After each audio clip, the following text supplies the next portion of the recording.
Assalamualaikum warahmatullahi wabarakatuh. Bismillahirrahmanirrahim. Alhamdulillahirabbil alamin. Wa bihi nasta'in wa ala umurid dunya waddin.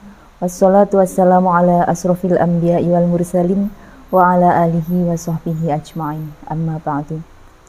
Yang saya muliakan pengasuh Pondok Pesantren Al-Karimi, yang saya hormati seluruh sivitas akademika Madrasah Aliyah Al-Karimi, yang saya hormati seluruh pemirsa sirkulasi di mana berada. Alhamdulillahirabbil alamin, kita masih dipertemukan di bulan yang penuh dengan berkah, penuh dengan pengampunan dalam keadaan sehat. Sebagaimana dikutip oleh hadis yang diriwayatkan oleh Abu Hurairah. Bismillahirrahmanirrahim. An Abi Hurairah radhiyallahu anhu qala Rasulullah sallallahu alaihi wasallam.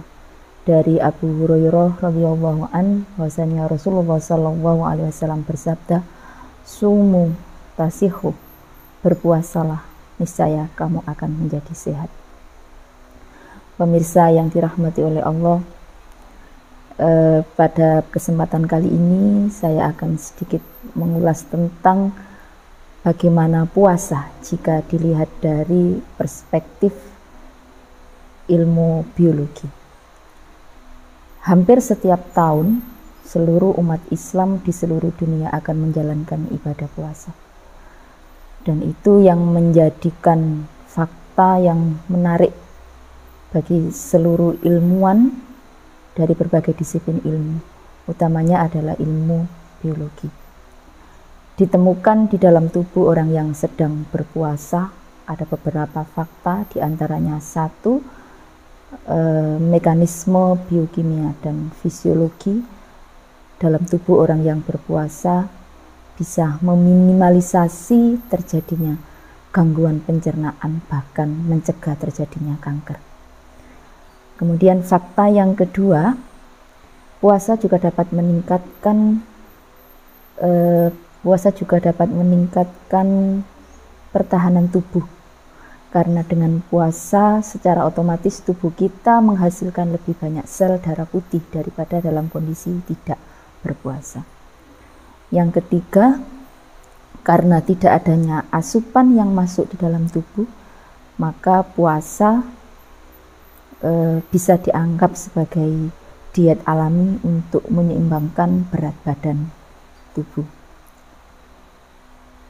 Setiap asupan makanan yang kita konsumsi, utamanya glukosa, akan teruraikan selama 6-8 jam.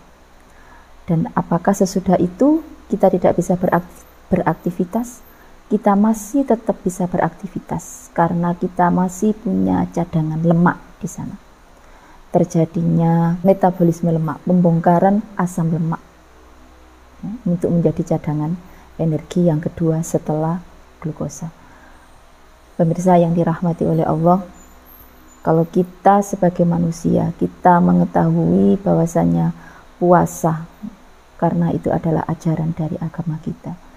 Bagaimana dengan makhluk hidup lain? Apakah mereka juga melakukan puasa atau istilahnya adalah penahanan diri? Ya, ternyata hewan dan tumbuhan juga mengalami masa-masa penahanan diri, atau istilahnya kalau dalam manusia adalah puasa. Bagaimana dengan puasanya pada hewan? Seperti pada hewan-hewan yang ada di daerah dengan 4 musim, maka di sana dia akan mengalami hibernasi atau masa tidur hewan yang lumayan cukup lama. Masa tidur hewan itu dilakukan di saat cuaca sangat ekstrim dan pasokan makanan cukup sedikit, sehingga mereka bertahan untuk hidup dengan cara tidur yang lebih lama. Tujuannya apa? Tujuannya adalah untuk mengurangi lajunya metabolisme.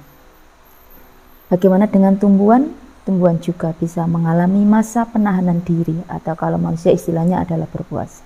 Utamanya adalah tumbuhan biji, yang disebut istilahnya adalah dormansi. tidak semua biji itu langsung bisa tumbuh.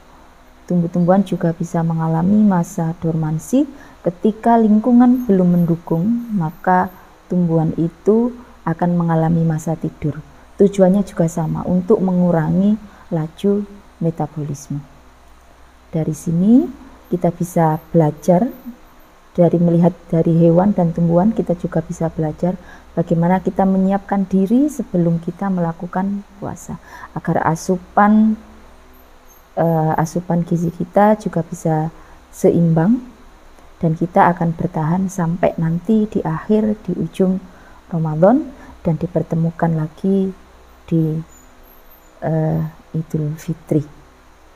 Cukup dari saya akhiri. Assalamualaikum warahmatullahi wabarakatuh.